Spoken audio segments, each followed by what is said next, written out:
Bismillahirrahmanirrahim. Welcome to the online class of English Literature for grade 7A. Here I am your teacher Mr. Snaula, and today we are going to study word power and comprehension for lesson number 1 of unit 4. The name of the lesson is Prometheus. That is actually a mythical literary genre. So you have to be on page 165 and 171 in order to solve the given exercises. During this online session, the students will learn the meanings of words and how to use the words in sentences. Moreover, the comprehension task will also be carried out. Please come to page number 171. Here you will find question number 1 on the top. What gift does Prometheus want Zeus to give to people? What gift does Prometheus want Zeus to give to people? The answer is Prometheus wants the gift of fire for people. Prometheus wants the gift of fire for people. Here you can see an illustration of a figurative image of Prometheus. One day he went to the court of his god, whose name is Zeus. He requested Zeus to give the gift of fire for people. Zeus asked, "Why do you want it?" Prometheus accused the god of not giving that gift purposely to the people and keeping them in ignorance. After listening to the words of Prometheus, Zeus told him that the people on the planet Earth had been created for worship and they are doing their job best way. Nothing to worry, that's not your business. They are not having any mental problem. They do not suffer from any disease or old age. They die young. They are living happily. They have an access to the beast. And they are living. Okay. So nothing to worry about. And if the gift of fire is given to the people, they won't be able to deal with it appropriately because it will give a lot of torment or mental problem to them. This fire is very dangerous thing. So what goes to their benefit or advantage, I know better than you. So Zeus asked Prometheus not to ask these kind of questions.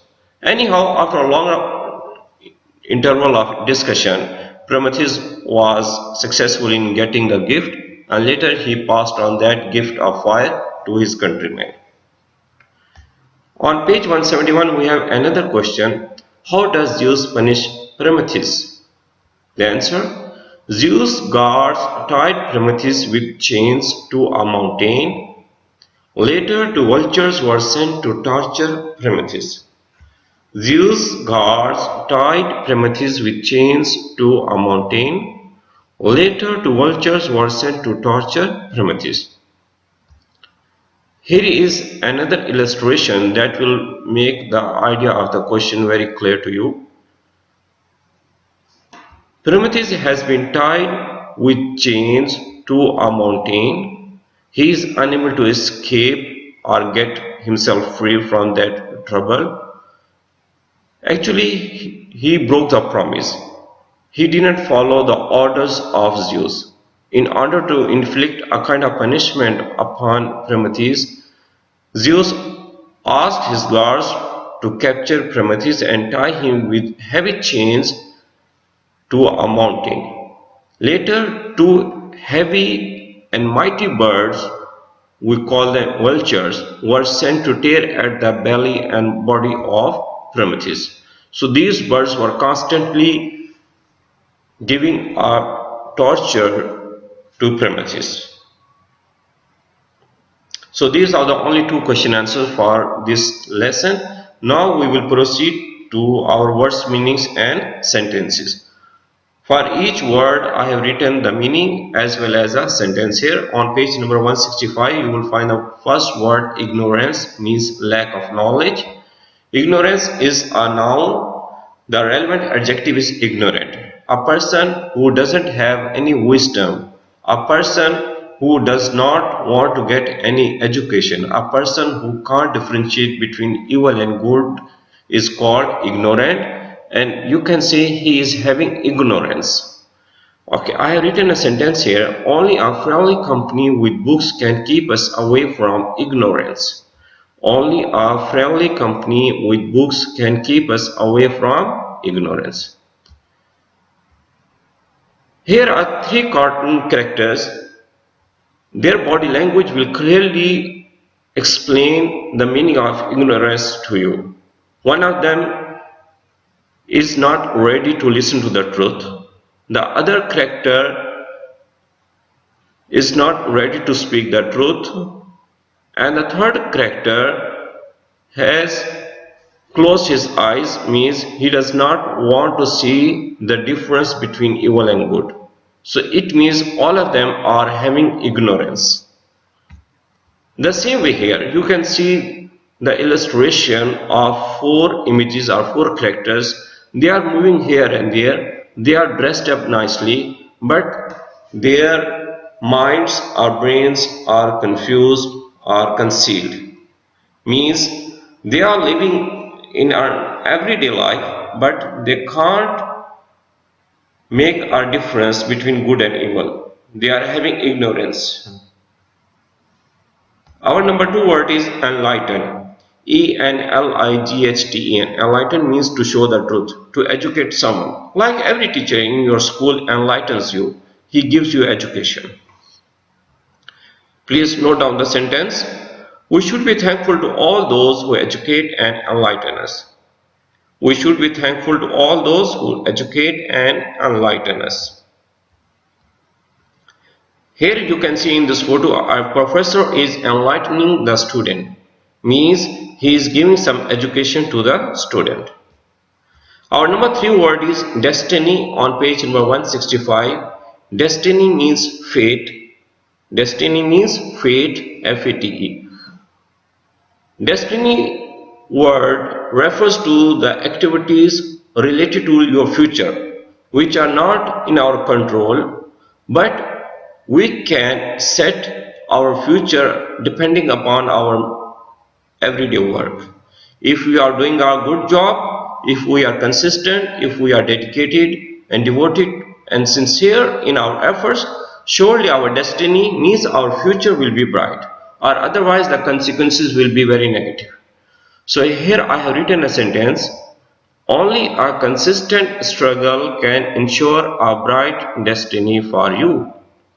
Only a consistent struggle can ensure a bright destiny for you. Consistent means without any pause, without any breaks, constant. Struggle, your hard work. So if you want to be a doctor or engineer or a scientist or any other successful person in the life, so you have to do the work regularly. Like here you can see in this photo, a person is standing at a place from two paths or two routes are appearing. So it's all up to this person which road he wants to take up. If he wants to be successful, he will take the road of hard work, sincerity and devotion. And if he doesn't want to be a successful person, then he will choose the wrong path. So it means the destiny is in his control. If he wants to be a good person, a real practical man, so he will do a good job. Otherwise, the situation will not go to his favor. Our number four word on page 165 is unpredictability. Unpredictability means being unexpected. Being unexpected. Something you can't tell what will happen in the future. Here I have written a sentence. We are yet to launch our trip due to the weather's unpredictability. It means the weather situation or condition is changing with every moment passing, and we can't design or outline our future program. As you can see in this image, here is a weather forecast of 5 days, Monday, Tuesday, Wednesday, Thursday and Friday. As it is quite obvious to you, the weather forecast is different to the next day and so on. So after looking at the weather forecast of the first 4 days of the week, the fifth day is still unpredictable to me. Means there is something unexpected. Whether it will be a sunny day or snowy or rainy or cloudy, I can't say. Our number 5 word, vengeance. Vengeance means revenge. It is a noun, revenge. To make something equal. Here I have written a sentence for page 165. After losing the battle, the king promised vengeance. After losing the battle, the king promised vengeance. For example, if your football team has lost the final in a league championship, so what will you do? You will make more and more efforts in order to have a vengeance against the other team. You will take the revenge. Like here you can see in this image, a king is determined to have a vengeance after losing the battle. He is a loser, but he has promised to make a vengeance as early as possible to make the score equal. Our last word on page 165 is torment. Torment. Torment. Torment means extreme pain. The word torment can be a verb and also it can be used as a noun. This word has been used as a noun in the same book, so we will take it up as a noun here. Extreme pain. The doctor prescribed an antidote to lessen the impact of torment. The doctor prescribed an antidote to lessen the impact of torment. As you can see here in this image, two people are suffering from pain. They are feeling pain in their different body organs. So when they went to doctor, the doctor advised them or prescribed them to have some antidote or apply some ointment on their ankle and hand. So it means doctor has given them some medicines which will remove their torment. That is actually an extreme pain. My dear students, so far we have concluded our lesson and also we have done the words, meanings and sentences. Please learn the words, meanings, also frame new sentences about these 6 vocabulary words by using your own creativity. Don't be dependent on the sentences what I have written. I hope you will come up with your own thoughts, with your own creativity and originality in the ideas. All the best wishes and have a nice time.